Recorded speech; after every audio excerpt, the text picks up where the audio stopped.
Hey everyone, welcome back to our chapter book read along with James and the Giant Peach by Roald Dahl.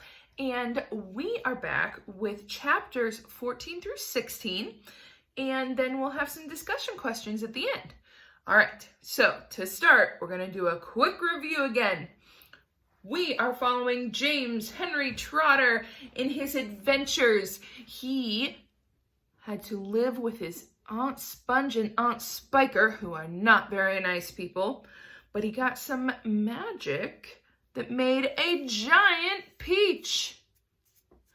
So, where we left our friend, he found a hole in the bottom of the peach that led all the way to the pit in the middle, opened a door, and inside, what did he find? Giant bugs! Bugs the size of him. There is a centipede, a ladybug, a grasshopper, a spider, an earthworm, a glowworm, and a sleeping silkworm, which we haven't quite met yet, but we'll have to see. All right, let's get started with chapter 14.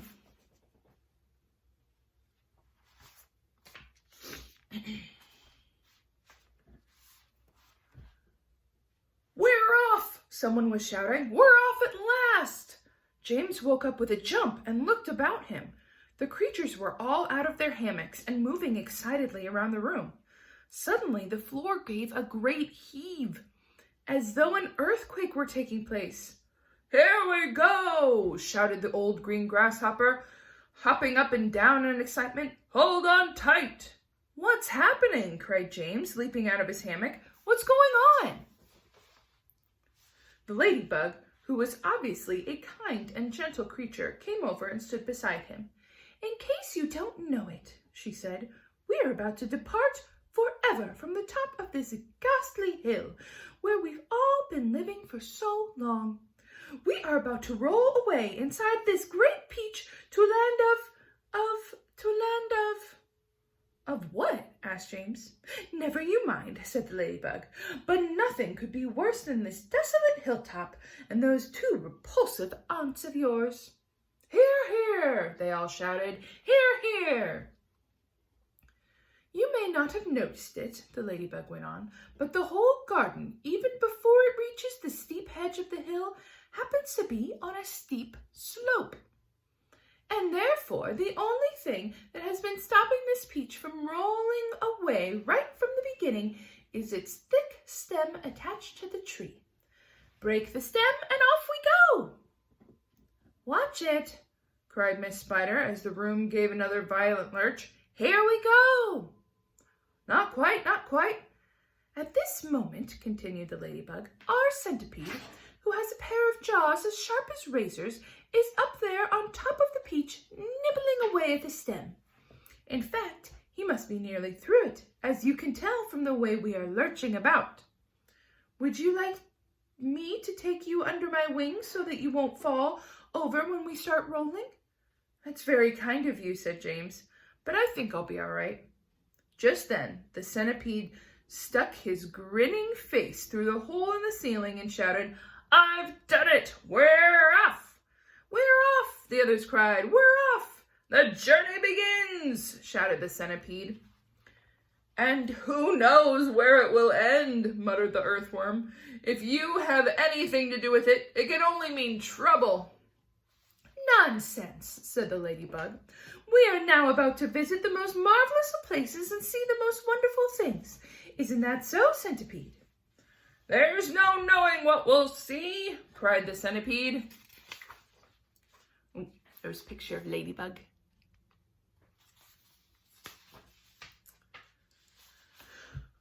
He began to sing. We may see a creature with 49 heads who lives in a desolate snow, and whenever he catches a cold, which he dreads, he has 49 noses to blow. We may see the venomous pink-spotted scrunch, who can chew up a man with one bite. It likes to eat 5 of them roasted for lunch and 18 for supper at night. We may see a dragon, and nobody knows that we won't see a unicorn there. We may see a terrible monster with toes growing out of the tufts of his hair. We may see a sweet little bibby bright hen playful, so kind, so well-bred. And such beautiful eggs, you just boil them and then they explode and blow off your head. A gnu and a rhinoceros, surely you'll see, with that ginormous, gnorable gnat, whose sting, when it stings, you goes in the knee and comes out through the top of your hat. We may even get lost and be frozen by frost. We may die in an earthquake or tremor, or nastier still, we may even be tossed on the horns of a furious dilemma. But who cares? Let's go with this horrible hill. Let's roll, let's bowl, let us plunge. Let's go rolling and bowling and spinning until we're away from old Spiker and Sponge. 1 second later, slowly, insidiously, almost gently, the giant peach started to lean forward and steal into motion. The whole room began to tilt over, and all the furniture went sliding across the floor, crashing against the far wall. So did James, and the ladybug, and the old green grasshopper, and Miss Spider, and the earthworm, also Centipede, who had just come slithering quickly down the wall. Chapter 15. Outside in the garden, at that very moment, Aunt Sponge and Aunt Spiker had just taken their places at the front gate, each with a bunch of tickets in their hand. The first stream of early morning sightseers was visible in the distance, climbing the hill to view the peach. "We shall make a fortune today," Aunt Spiker was saying. "Just look at all those people." "I wonder what's become of that horrid little boy of ours last night." "He never did come back in, did he?" said Aunt Sponge. "He probably fell down in the dark and broke his leg," Aunt Spiker said. "Or his neck, maybe," Aunt Sponge said hopefully. "Just wait till I get my hands on him," Aunt Spiker said. "He'll never want to stay out all night again by the time I've finished with him. Good gracious me, what's that awful noise?" Both women swung around to look. The noise, of course, had been caused by the giant peach crashing through the fence that surrounded it, and now, gathering speed every second, it came rolling across the garden toward the place where Aunt Sponge and Aunt Spiker were standing. They gaped. They screamed. They started to run. They panicked. They both got in each other's way. They began pushing and jostling, and each of them was thinking only about saving herself. Aunt Sponge, the fat one, tripped over a box that she had brought along to keep the money in and fell flat on her face. Aunt Spiker immediately tripped over Aunt Sponge and came down on top of her. They both lay on the ground, fighting and clawing and yelling and struggling frantically to get up again, but before they could do this, the mighty peach was upon them. There was a crunch, and then there was silence.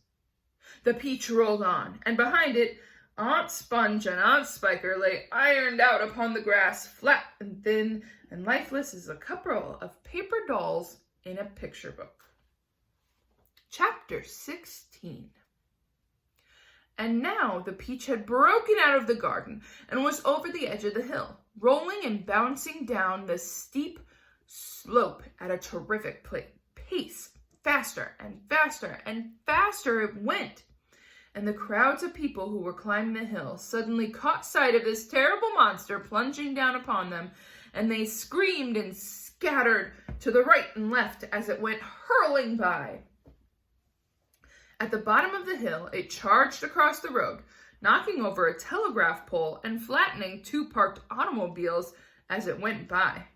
Then it rushed madly across 20 fields, breaking down all the fences and hedges in its path.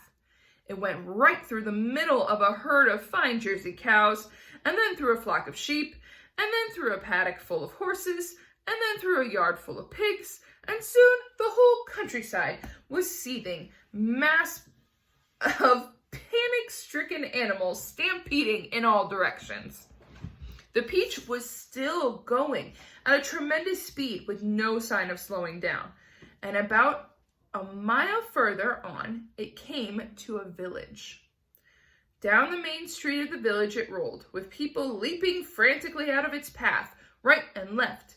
And at the end of the street, it went crashing right through the wall of an enormous building and out the other side, leaving 2 gaping holes in the brickwork. This building happened to be a famous factory where they made chocolate, and almost at once a great river of warm melted chocolate came pouring out of the holes of the factory wall. A minute later, this brown sticky mess was flowing through every street in the village, oozing under the doors and houses into people's shops and gardens. Children were wading in it up to their knees, and some were even trying to swim in it. And all of them were sucking it into their mouths in great greedy gulps and shrieking with joy. But the peach rushed on across the countryside, on and on and on, leaving a trail of destruction in its wake. Cowsheds, stables, pigsties, barns, bungalows, hayricks, anything that got in its way went toppling over like a 9-pin. An old man sitting quietly beside a stream had his fishing rod whisked out of his hands as it dashed by. An old woman named Daisy Entwistle was standing so close to it as it passed, she had the skin taken off the tip of her long nose. Would it ever stop? Why should it? A round object will always keep rolling as long as it's on a downhill slope. And in this case, the land sloped downhill all the way until it reached the ocean. The same ocean that James had begged his aunts to be allowed to visit the day before. Well, perhaps he was going to visit it now. The peach was rushing closer and closer to it every second, and closer also to the towering white cliffs that came first. Before we move on, look at the little chocolate factory and the peach-shaped hole. It's still going. These cliffs are the most famous in the whole of England, and they are hundreds of feet high. Below them, the sea is deep and cold and hungry. Many ships have been swallowed up and lost forever on this part of the coast, and all the men who were in them as well. The peach was now only 100 yards away from the cliff, now 50, now 20, now 10, now 5. And when it reached the edge of the cliff, it seemed to leap up into the sky and hang there suspended for a few seconds, still turning over and over in the air. Then it began to fall, down, down, down, down, down, smack! It hit the water with a colossal splash and sunk like a stone. But a few seconds later, it came up again, and this time up it stayed, floating serenely upon the surface of the water. And that is where we will end today. All right. Here are our discussion questions for our chapters we just finished reading. Where is the peach going? And what did it do to the people and the land that it touched? So it seems like the peach is just going downhill until it stops. And it stopped finally in the ocean, right? What did it do? It left a huge line of destruction in its wake, which means behind it. So as it rolled through, it just destroyed everything. All the fences, so the animals were everywhere. It just rolled through a chocolate factory. Why do they ask James to hold on? So, they knew that Centipede had gone up to the top and started chewing through the stem, and as soon as he made it through, they were going to go rolling down the hill. What happened to Aunt Sponge and Aunt Spiker while they were just about to charge admission? Well, the peach broke free and rolled right over them. We'll have to see what happens. Describe some of the destruction that the peach caused. So, as I was saying a little bit before, it rolled through fences, it rolled through a chocolate factory's wall, it took skin off the top of someone's nose, it stole someone's fishing rod, it just rolled over everything until it finally stopped in the ocean. And it's just bobbing there, so it's floating on the water. Our two vocab words are insidiously, which means kind of treacherous or deceitful. So it was maybe a little sneaky. It could be harmful in a manner or a way. Jostling is our other one. And so jostling is like shaking and moving back and forth. So if something is jostled, it's kind of shook up. All right, that is all we have for today. I hope you enjoyed our chapters of James and the Giant Peach. As I said in our morning mingle, this is our last one for this week, but we'll be back next week with chapters 17 and 18, and then keep going for a couple more too. So I hope you join us as we continue James and the Giant Peach. Thanks everyone. Bye.